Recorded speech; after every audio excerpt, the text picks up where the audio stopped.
C'est une course internationale par étapes pour juniors, c'est-à-dire pour des coureurs de 17-18 ans. C'était au départ une course comme il y en a beaucoup, une course de club pour donner une occasion à ces jeunes de disputer le cyclisme sur une journée, 2 journées, 3 journées, pour apprendre à récupérer, etc.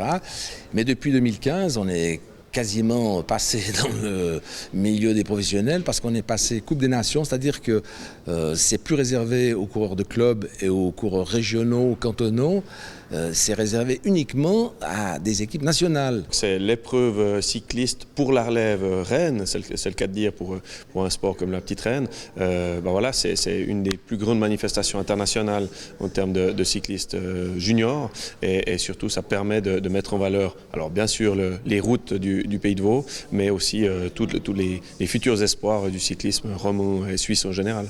4 jours de course, le public va voir quoi ? Le public, vous savez, le cyclisme, c'est un sport populaire, c'est un sport qui est ouvert. Il n'y a pas des règles précises. On sillonne les routes du canton, on passe des grandes agglomérations, on a des motards de la gendarmerie vaudoise qui nous ouvrent la route, on a des motards bénévoles qui nous donnent un petit coup de main pour faire passer les carrefours. Et puis on arrive dans des petits villages aussi où il y a toujours beaucoup d'ambiance. Et donc, tout ça mis bout à bout, ça fait que le Tour du Pays de Vaud, c'est un mini-tour de Romandie, si je peux me permettre, où l'organisation a quand même s'est bien professionnalisée ces dernières années, mais où ça reste très populaire, où les coureurs, les suiveurs, on est très proche de la population, quoi.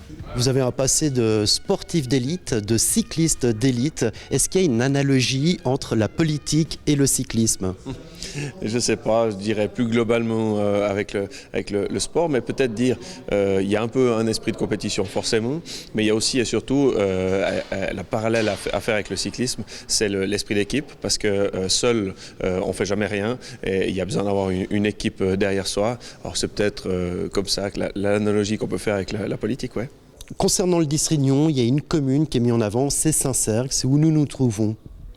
Oui, Saint-Cergue, parce que Saint-Cergue, c'est une station qui accueille un certain nombre de coureurs amateurs, parce que c'est un point de passage, on monte de Gingin à Saint-Cergue, on peut monter par Arzier. C'est aussi un endroit où les cyclistes viennent se mesurer, ils viennent mesurer leur forme, parce que pour monter les 600 mètres entre le lac et Saint-Cergue, il faut être en forme.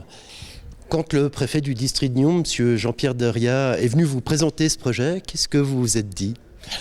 J'ai tout de suite bondi sur l'occasion et j'ai pas hésité une seconde à lui dire qu'on était d'accord. Pour moi, c'était absolument génial d'avoir cette course ici à Saint-Cergue. Le seul truc que je me suis posé comme deuxième question après avoir raccroché le téléphone, c'est comment j'allais financer cet événement.